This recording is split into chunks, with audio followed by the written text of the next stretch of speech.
हर 3 साल में आने वाला भगवान का सबसे प्रिय महीना अधिक मास। कहते हैं इस महीने में की गई भक्ति सीधे भगवान विष्णु तक पहुंचती है। लेकिन आखिर ऐसा क्यों? क्यों इस महीने में किया गया जप, तप और दान कई गुना फल देता है? और क्या है वह पावन कथा जो बदल सकती है आपका जीवन? ओम नमो नारायणा, ओम नमो भगवते वासुदेवाय। आशा करती हूँ आप सभी लोग ठीक होंगे, स्वस्थ होंगे। आप सभी को अधिक मास अर्थात पुरुषोत्तम मास की हार्दिक शुभकामनाएं। हरिहर और माधव की कृपा आप पर सदैव बरसती रहे। पुरुषोत्तम मास महात्म्य कथा अध्याय 1। कल्प वृक्ष के समान भक्तजनों के मनोरथ को पूर्ण करने वाले वृंदावन की शोभा के अधिपति, अलौकिक कार्यों द्वारा समस्त लोक को चकित करने वाले वृंदावन विहारी पुरुषोत्तम भगवान को मैं नमस्कार करता हूँ। नारायण, नर, नरोत्तम तथा देवी सरस्वती और व्यास जी को नमस्कार कर जय की इच्छा करता हूँ। यज्ञ करने की इच्छा से परम पवित्र नैमिषारण्य में आगे कहे गए बहुत से मुनि आए, जैसे असित, देवल, पैल, सुमंतु, पिपलायन, सुमति, कश्यप, जबाली, भृगु, अंगीरा, वामदेव, सुतीक्ष्ण, शरभंग, पर्वत, आप स्तंभ, मांडव्य, अगस्त्य, कात्यायन, रथितर, ऋभु, कपिल, रैम्भ्य, गौतम, मुद्गल, कौशिक, गालव, क्रतु, अत्रि, वभ्रु, त्रित, शक्ति, बधु, बौधायन, वसु, कौंडिन्य, पृथु, हारित, द्रोम, शंकु, संस्कृति, शनि, विभांडक, पंख, गर्ग, कणाद, जमदग्नि, भारद्वाज, धूमप, मौन, भार्गव, कर्कश, शौनक तथा महातपस्वी सतानंद, विशाल,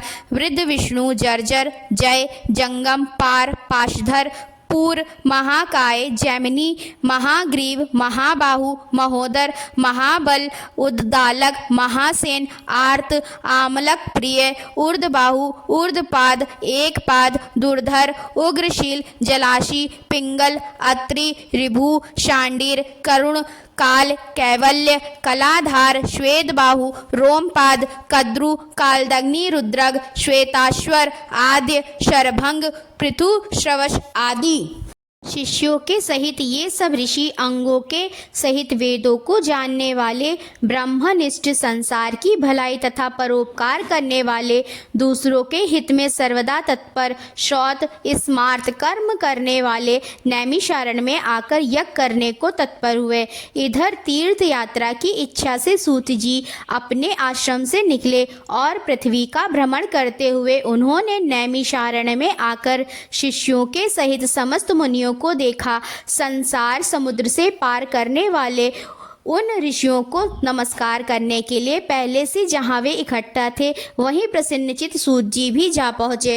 इसके अनंतर पेड़ की लाल छाल को धारण करने वाले प्रसन्न मुख, शांत, परमार्थ विशारद, समस्त गुणों से युक्त, संपूर्ण आनंदों से परिपूर्ण, ऊर्ध्व पुंडधारी, राम नाम मुद्रा से युक्त, गोपी चंदन मृतिका से दिव्य शंख चक्र का छापा लगाए, तुलसी की माला से शोभित, जटा मुकुट से भूषित, समस्त आपत्तियों से रक्षा करने वाले, अलौकिक चमत्कार को दिखाने वाले, भगवान के परम मंत्र को जपते हुए समस्त शास्त्रों से संसार को जानने वाले, संपूर्ण प्राणियों के हित में संलग्न, जितेंद्रिय तथा क्रोध को जीते हुए जीवन मुक्त सद्गुरु श्री व्यास जी की तरह और उन्हीं की निसंप्रह आदि गुणों से युक्त उनको देख उस नैमिषारण्य में रहने वाले समस्त महर्षिगण सहसा उठ खड़े हुए।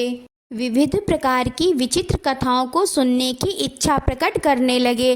तब नम्र स्वभाव सूत जी प्रसन्न होकर सब ऋषियों को हाथ जोड़कर बारंबार दंडवत प्रणाम करने लगे। ऋषि लोग बोले, हे सूत जी, आप चिरंजीवी तथा भगवत भक्त हो। हम लोगों ने आपके योग सुंदर आसन लगाया है। हे महाभाग, आप थक गए हैं, यहाँ बैठ जाइए। ऐसा सब ब्राह्मणों ने कहा। इस प्रकार बैठने के लिए कहकर जब सब तपस्वी और समस्त जनता बैठ गई, तब विनय पूर्वक तपोवृद्ध समस्त मुनियों ने बैठने की अनुमति लेकर प्रसन्न होकर आसन पर सूत जी बैठ गए। तदंतर सूत जी को सुखपूर्वक बैठे हुए और श्रम रहित देखकर पुण्य कथाओं को सुनने की इच्छा वाले समस्त ऋषि है बोले, हे सूत जी, हे महाभाग, आप भाग्यवान हैं। भगवान व्यास के वचनों के हार्दिक अभिप्राय को गुरु की कृपा से आप जानते हैं। क्या आप सुखी तो हैं? आज बहुत दिनों के बाद कैसे इस वन में पधारे? आप प्रशंसा के पात्र हैं। हे व्यास शिष्य शिरोमणे, आप पूज्य हैं। इस असार संसार में सुनने योग्य हजारों विषय हैं, परंतु उनमें शेषकर थोड़ा सा और सारभूत जो है वह हम लोगों से कहिए। हे महाभाग, संसार समुद्र में डूबते हुए को पार करने वाला तथा शुभ फल देने वाला आपके मन में निश्चय विषय जो हो वही हम लोगों से कहिए। हे अज्ञान रूप अंधकार से अंधे हुओं को ज्ञान रूप चक्षु देने वाले भगवान के लीला रूपी रस से युक्त परमानंद का कारण संसार रूपी रोग को दूर करने में रसायन के समान जो कथा का सार है वह शीघ्र ही कहिए। इस प्रकार शौनकादि ऋषियों के पूछने पर हाथ जोड़कर सूत जी बोले, हे समस्त मुनियों, मेरी कही हुई सुंदर कथा को आप लोग सुनिए। हे विप्रो, पहले मैं पुष्कर तीर्थ को गया। वहाँ स्नान करके पवित्र ऋषियों, देवताओं तथा पितरों को तर्पण आदि से तृप्त करके तब समस्त प्रतिबंधों को दूर करने वाली यमुना के तट पर गया। फिर क्रम से अन्य तीर्थों को जाकर गंगा तट पर गया। पुनः काशी आकर अनंतर गया तीर्थ पर गया। पितरों का श्राद्ध कर तब त्रिवेणी पर गया। तदंतर कृष्णा के बाद गंडकी में स्नान कर पुलह ऋषि के आश्रम पर गया। धेनुमती में स्नान कर फिर सरस्वती के तीर पर गया। वहाँ हे विप्रो, त्रिरात्रि उपवास कर गोदावरी गया। फिर कृतमाला, कावेरी, निर्विंध्या, ताम्रपारणी, तापी, वैहायसी, नंदा, नर्मदा, शर्मदा नदियों पर गया। पुनः चरपन्यवती में स्नान कर पीछे सेतु बंद रामेश्वर पहुंचा। तदंतर नारायण का दर्शन करने के हेतु बद्रीवन गया। तब नारायण का दर्शन कर वहां तपस्वियों को अभिनंदन कर पुनः नारायण को नमस्कार कर और उनकी स्तुति कर सिद्ध क्षेत्र पहुंचा। इस प्रकार बहुत से तीर्थों में घूमता हुआ कुरुक्षेत्र तथा जांगल देश में घूमता फिर हस्तिनापुर में गया। हे दुजो, वहाँ यह सुना कि राजा परीक्षित राज्य को त्याग बहुत ऋषियों के साथ परम पुण्यप्रद गंगा तीर गए हैं और उस गंगा तट पर बहुत से सिद्धि है भूषण, जिनका ऐसे योगी लोग और देवर्षि वहाँ आए हैं। उनमें कोई निराहार, कोई वायु भक्षण कर, कोई जल पीकर, कोई पत्ते खाकर, कोई श्वास ही को आहार कर, कोई फलाहार कर और कोई फेन का आहार कर रहे हैं। हे द्विजो, उस समाज में कुछ पूछने की इच्छा से हम भी गए। वहाँ ब्रह्म स्वरूप भगवान महामुनि व्यास के पुत्र, बड़े तेज वाले, बड़े प्रतापी श्री कृष्ण के चरण कमलों को मन से धारण किए हुए श्री सुखदेव जी आए।